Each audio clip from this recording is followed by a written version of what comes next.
आप लोग अपने को सोशलिस्ट कहते हैं। शाम के समय सड़कों पर महिलाएं जहां तहां शौच के लिए बैठी रहती थी और समाजवादी पार्टी के सोहदे वहां जाकर के छीटाकशी करते थे। आप लोगों के आचरण को देख करके गिरगिट भी समझा जाएगा कि कौन आ गया है ये, कि अब कह रहे हैं 33% आरक्षण होना चाहिए, सदन में विरोध क्यों किए? हमने तो बेटी कहा, हमने उसको भाजपा सपा में, भाजपा कांग्रेस में या दलों में नहीं बांटा था, जाति में नहीं बांटा था। 6 लाख बेटियों की शादी हुई है अब तक, 6 लाख, और समाजवादी पार्टी ने विरोध किया था। आप लोग अपने को सोशलिस्ट कहते हैं, लेकिन आधी आबादी की प्रगति और उनकी गरिमा के सम्मान की रक्षा के लिए कभी संवेदनशील नहीं दिखाई देते। ये तो शौचालय थे, केवल शौचालय नहीं थे, ये शौचालय नारी गरिमा के प्रतीक भी थे, गांव की स्वच्छता के प्रतीक भी थे, मोहल्लों की स्वच्छता के प्रतीक भी थे, और बीमारियों को समाधान और उन्मूलन के भी महत्वपूर्ण पहल थी। इंसेफ्लाइटिस की बीमारी आपके जनपद में तो सर्वाधिक होती थी, आप लोग कुछ नहीं कर पाए। और मैं कह सकता हूं, डबल इंजन की बीजेपी की सरकार आई, एनडीए की सरकार आई, आज इंसेफ्लाइटिस से कोई मौत उत्तर प्रदेश के अंदर नहीं होती है। ये हमने उन मासूम बच्चों को ही बचाया है, नारी गरिमा की रक्षा भी हुई। नहीं तो होता क्या था, होता क्या था फिर? गांव में आप पैदल नहीं चल सकते थे, महिलाएं बीमार होती थी, शाम के समय सड़कों पर महिलाएं जहां तहां शौच के लिए बैठी रहती थी और समाजवादी पार्टी के सोहदे वहां जाकर के छीटाकशी करते थे। ये दृश्य होता था, ये दृश्य था, लेकिन आधी आबादी की गरिमा की रक्षा करने के साथ साथ उनके स्वास्थ्य के लिए और भावी पीढ़ी के भविष्य को उज्जवल बनाने के लिए, उनकी सुरक्षा के लिए प्रधानमंत्री मोदी जी ने स्वच्छ भारत अभियान के माध्यम से वो व्यवस्था दिलाई। आप लोगों के आचरण को देख करके गिरगिट भी समझा जाएगा कि कौन आ गया है ये, कि संसद में आचरण कैसा और यहां आचरण कैसा, वह भी समझा जाएगा कैसे रंग बदला जाता है। यानी दिल्ली से लखनऊ पहुंचते पहुंचते जब आधी आबादी के आक्रोश को झेलना पड़ रहा है, अब यहां पर रंग बदल गए। अब कह रहे हैं 33% आरक्षण होना चाहिए, सदन में विरोध क्यों किए? क्यों सदन में विरोध किए? और इसीलिए मैं कह रहा हूं, इसी प्रकार से आधी आबादी को देखिए, पहली बार आवास की सुविधा का लाभ भारत के अंदर 4 करोड़ गरीबों को प्रधानमंत्री आवास योजना का लाभ मिला है। पूरे देश के अंदर, उत्तर प्रदेश के अंदर 65 लाख गरीबों को एक आवास मिला है, एक लाभ मिला है, एक आवास का लाभ 65 लाख परिवारों को उत्तर प्रदेश के अंदर मिला है।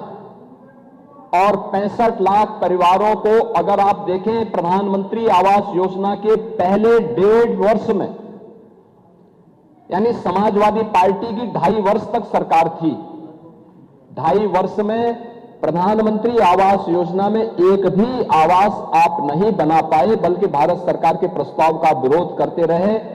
ये डबल इंजन की एनडीए की सरकार आई, हम लोगों ने आने के बाद पिछले 9 वर्ष में 65 लाख गरीबों के लिए आवास बनाए हैं और उन तबकों को भी आवास उपलब्ध करवाया है जिनके पास कोई आसरा नहीं था। और इनमें से ज्यादातर आवास महिला लाभार्थी के नाम से है, यानी महिला भी लाभार्थी हो सकती है और उसके नाम पे आवास हो सकता है। ये भी सुविधा उपलब्ध करवाई है, ये भी उनको सुविधा भी उपलब्ध करवाई। ऐसे ही आबादी की लैंड, आप तो जानते हैं गांव में ज्यादातर लोग ऐसे होते हैं जिनके पास अपनी भूमि नहीं होती है, ग्राम पंचायत आबादी की लैंड में उसको आवंटित करती है, पट्टा देती है, वो उसी पे अपना मकान बनाता है, लेकिन उसका मालिकाना अधिकार उसके पास नहीं होता है, कागज नहीं होता था।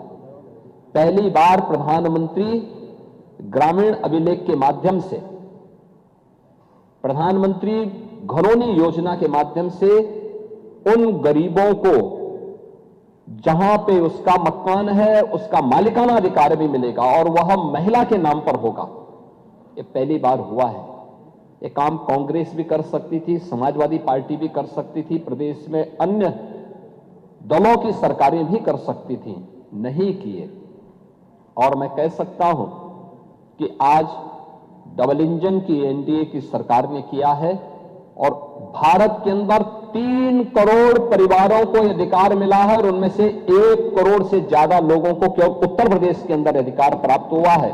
यह भी महिलाओं के नाम पर ये सभी अधिकार पत्र जारी हुए हैं।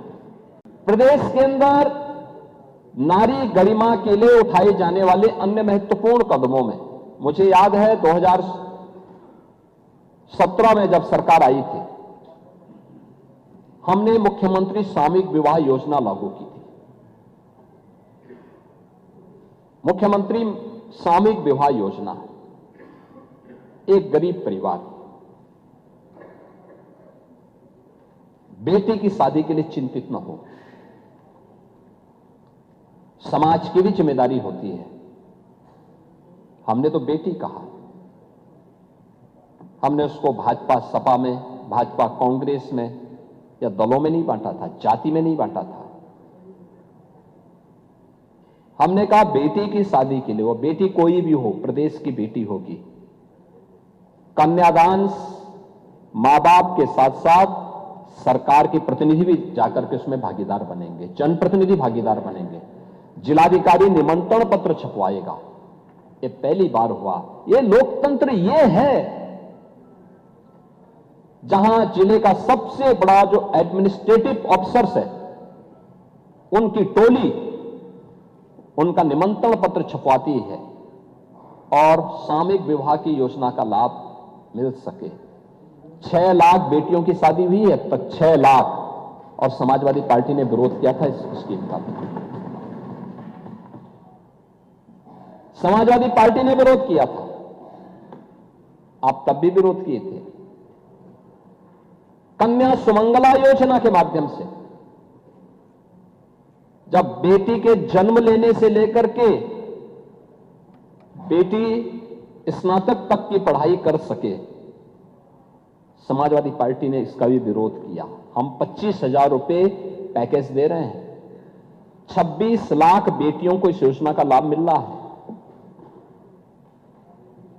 बेटी पढ़ाओ, बेटी बचाओ, बेटी पढ़ाओ का अभियान हो, मातृ वंदना की स्कीम हो, प्रधानमंत्री मातृ वंदना की स्कीम हो, ये सभी ऐसे कार्यक्रम थे जो वेलफेयर स्कीम के साथ जुड़ते हुए उन्हें स्वावलंबन के पथ पर अग्रसर कर रही थी।